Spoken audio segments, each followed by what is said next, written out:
In this talk, I'm going to share with you my philosophy and the techniques about subtrochanteric osteotomy in replacing DDH hips, especially high riding hips.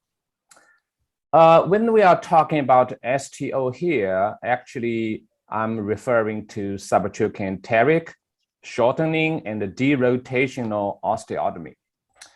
STO has a lot of advantages in replacing a high riding hips.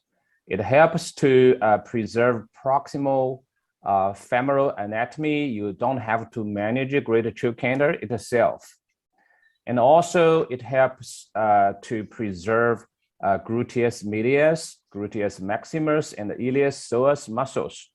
This is very important. Before we adopted this technique, for many times we had to sacrifice ilius psoas muscle to facilitate hip reducing. And many of my patients actually complained they have difficulty with stair ascending. So because I sacrificed the ilius psoas muscle, it's difficult for my patients to flex their hips.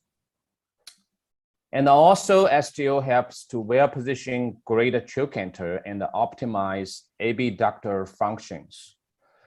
In severe dysplastic hips, greater trochanters usually stay posteriorly. This significantly impairs abductor functions.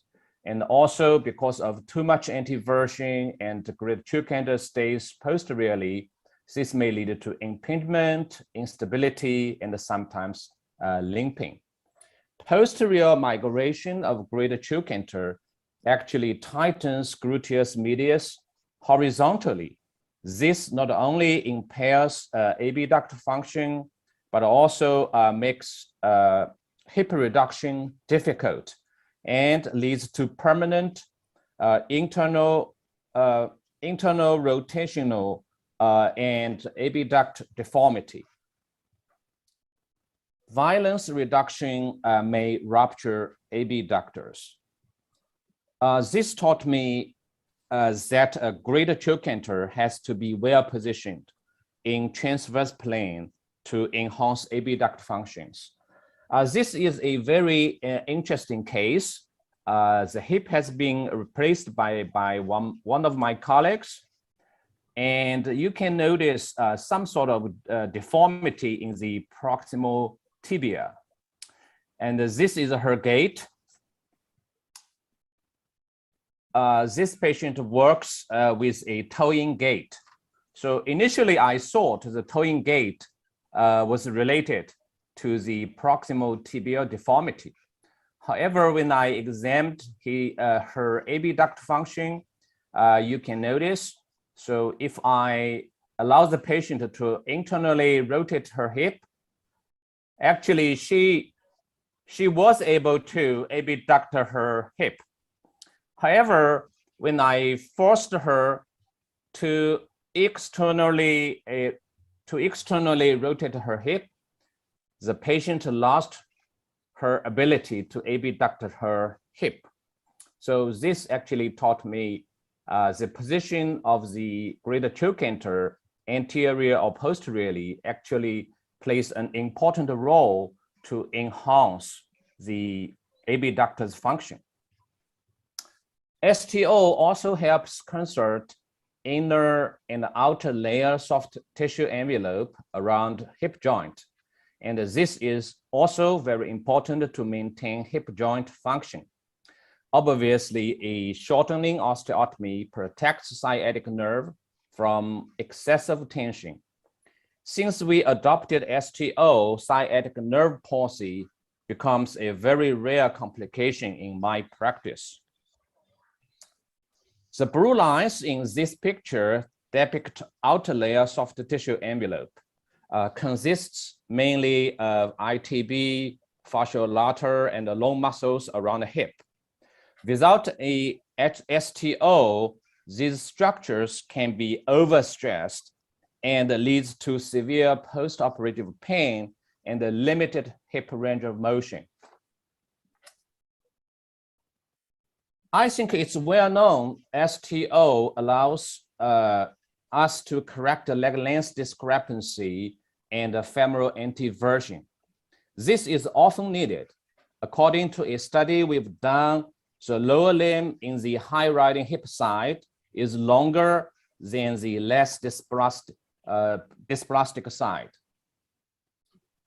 So when it's indicated, I think when you are dealing with quite severe dysplastic hips, if you really want to restore an anatomical hip center, equalize leg length, eliminate excessive tension of soft tissue and the nerve, and in order to enhance abductor function, you have to consider STO. I would like to briefly introduce our surgical technique.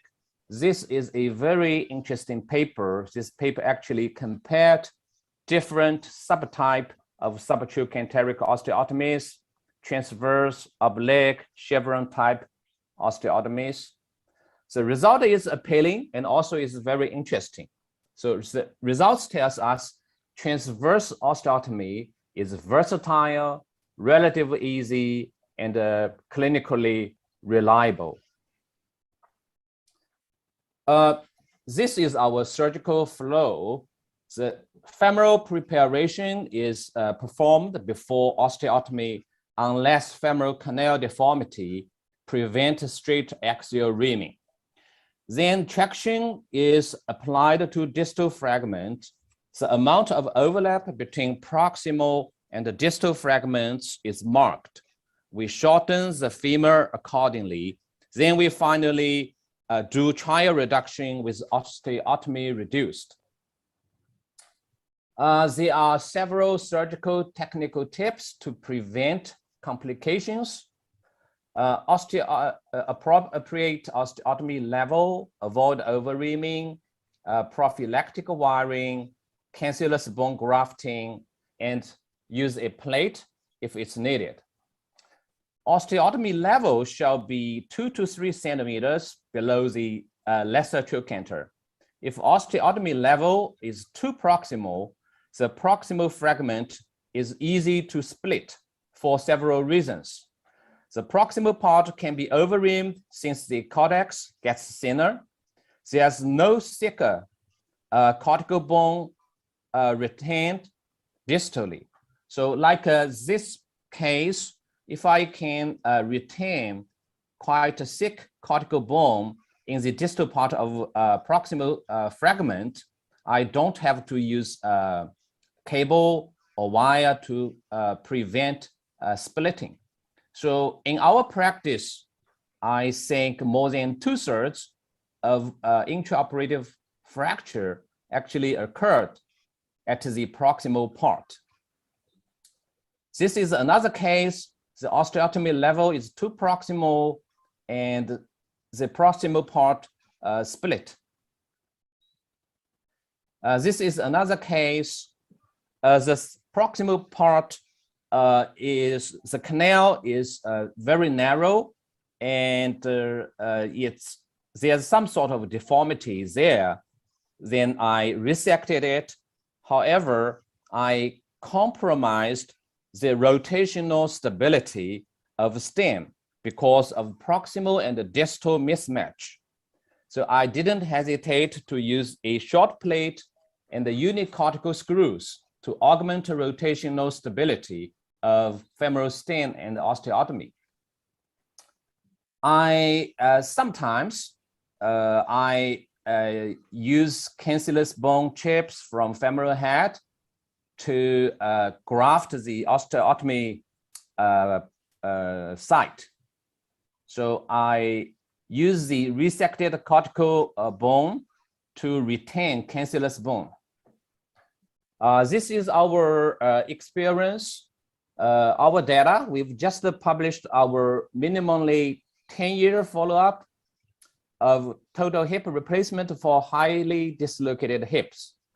We did STO in almost 85% for type 3-2 hips, almost 36% for type C1 hips. we did a longer shortening STO in type 2 hips.